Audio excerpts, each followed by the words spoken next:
رات کے 3 بجے۔ کمرہ بالکل خاموش تھا، مگر ایک سرگوشی گونج رہی تھی، لڑکی کی آواز، مگر زبان کچھ اور۔ اس کے والدین کے بقول وہ بولتی ہے، لیکن وہ الفاظ کسی زبان سے نہیں ملتے، جیسے کسی اور زمانے کی آواز ہو۔ میں نے یہ کیس اس وقت لیا جب ان کی سب دعائیں دم اور دوائیں ناکام ہو چکی تھیں۔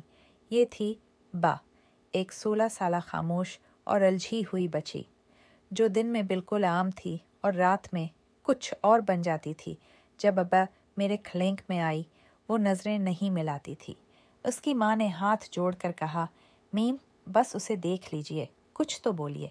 بچی نے ایک لفظ بھی نہیں کہا، مگر میرے دل میں ہلکی سی لرزہ سی دوڑ گئی۔ یہ وہ خاموشی تھی جو چیخوں سے زیادہ گہری ہوتی ہے۔ میں نے اس کے رات کے آڈیو ریکارڈ سنے، آواز سست، رکی ہوئی، لیکن ایک الگ زبان میں، جیسے کوئی پرانا مذہبی ورد یا کوئی کھوئی ہوئی زبان۔ ہم نے سب سے پہلے اسے سلیپ لیب میں آبزرو کیا۔ اس کی نیند کے دوران برین ویوز نارمل تھیں، لیکن REM سٹیج میں وہ آنکھیں کھول کر بولنے لگتی، لفظ جن کا ترجمہ دنیا میں شاید ہی کوئی کر سکے۔ میری تحقیق نے مجھے بتایا یہ گلوسولالیا ہو سکتی ہے، یعنی اسپیکنگ ان ٹنگز۔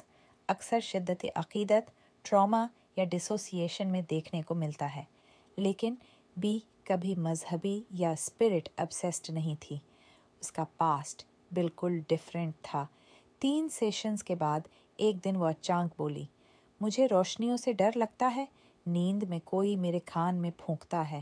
ہم نے ٹراما میپنگ شروع کی اور تب پتہ چلا کہ وہ بچپن میں کئی بار سلیپ پیرالائسس جیسے ایپیسوڈ سے گزری، اور اس دوران گھر کے ہی ایک فرد کا رویہ مشکوک تھا۔ ممکنہ ایموشنل ابیوز جس کا جسمانی ایویڈنس نہیں، مگر ذہن نے اسے دوسری زبان میں محفوظ کر لیا، کیونکہ بی نے کبھی وربل پروٹیسٹ نہیں کیا تھا۔ یہ اس کا دماغ تھا جو خاموشی سے بولنے کی کوشش کر رہا تھا، غیر معروف الفاظ میں، غیر منطقی وقتوں میں، لیکن مسلسل۔ ہم نے سیشنز میں استعمال کیا hypnotherapy, narrative reframing, inner child visualisation. اس نے کہا، میں وہ باتیں بولتی ہوں جو میری چھوٹی عمر نے سنی تھیں پر سمجھی نہیں تھیں۔ یہ الفاظ کسی زمانے سے نہیں، بلکہ اس کے اپنے ڈسوسییٹڈ انکانشیس سے آئے تھے۔ ایک دن اس نے خود کہا، مجھے اب کچھ سمجھ آنے لگا ہے۔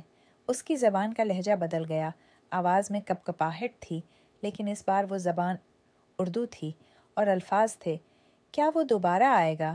یہ پہلا موقع تھا جب اس کے ٹراما نے شکل اختیار کی، اور تب ہم نے ہیلنگ کی اصل جرنی شروع کی۔ بی اب ایک ینگ ایڈلٹ ہے۔ وہ اب راتوں کو سوتی ہے، بنا بولے بنا جاگے، کہتی ہے، مجھے اب ڈر نہیں لگتا، کیونکہ اب میں بولتی ہوں دن کی روشنی میں، اپنی زبان میں۔